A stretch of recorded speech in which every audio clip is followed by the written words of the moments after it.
There are a lot of myths floating around about ASD. Some have a kernel of truth, while some are just plain nonsense. We're here to talk through a few of those myths and dispel some common misconceptions. Let's get started. People with autism lack empathy, can't feel emotions, or aren't interested in relationships. People with autism often find it difficult to understand the subtle social cues that help us know how others are feeling. But when emotions are communicated more directly, people with autism can empathise and, in fact, are often highly concerned about the feelings of those around them. And while they might have trouble communicating their desire for a relationship or friendship with someone, by and large, they do want to form relationships. Everybody is a little bit autistic. To have an autism spectrum disorder means a person must consistently display difficulties in social interaction, communication, and restricted, repetitive behaviours across different settings. And these have to impact on their day-to-day life, not just behave in a certain way some of the time. Mostly, they will have been diagnosed by a team of professionals. It's important not to say in passing, they're a bit autistic, about someone who you believe fits certain characteristics of someone with ASD, even if you don't mean it in a derogatory way.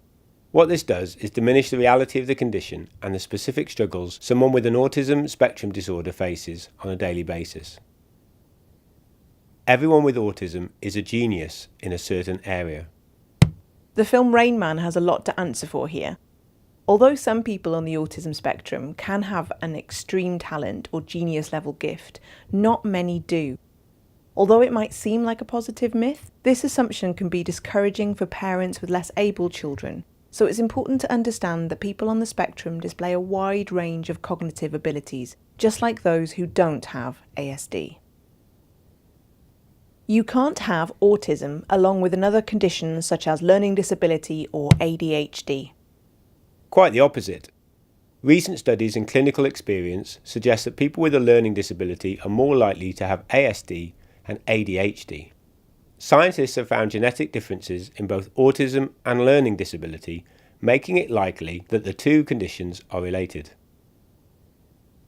People who have speech cannot have ASD. While it's true that some with autism may not speak or have limited speech, others may have very good language skills. What autistic people do have in common are difficulties with interpreting both verbal and non-verbal language, like gestures or tone of voice. They may also find it hard to understand the expectations of others within conversations. It often helps to speak in a clear, consistent way and to give autistic people time to process what has been said to them. Only boys can have autism. It's thought that about 5 times as many males as females are diagnosed with autism. And although it's much more common in boys, girls can and do have autism spectrum disorders. In fact, this previously held understanding may have led to underdiagnosis in girls. However, this is shifting, and this should allow increased access to diagnosis for girls.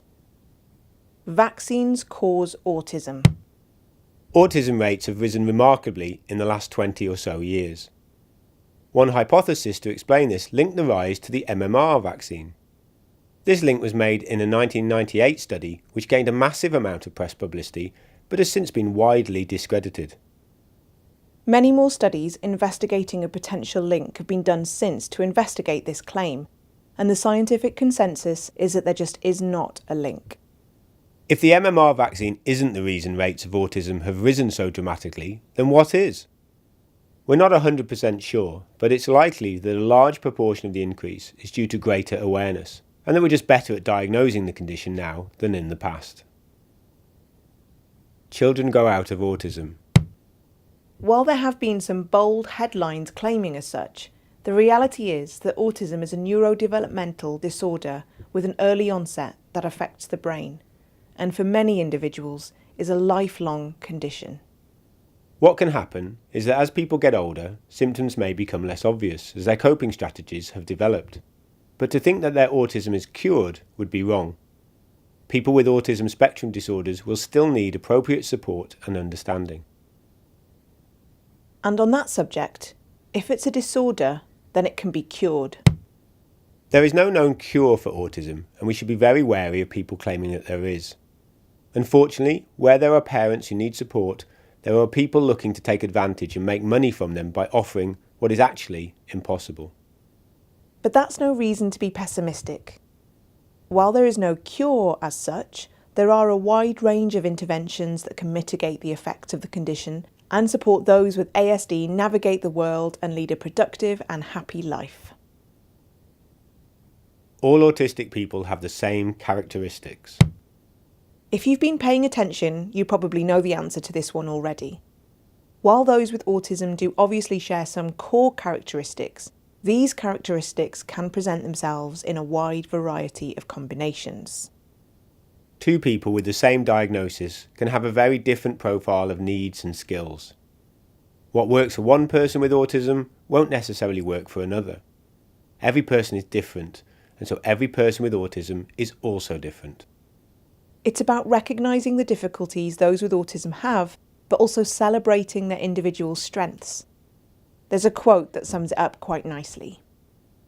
If you've met one person with autism, you've met one person with autism.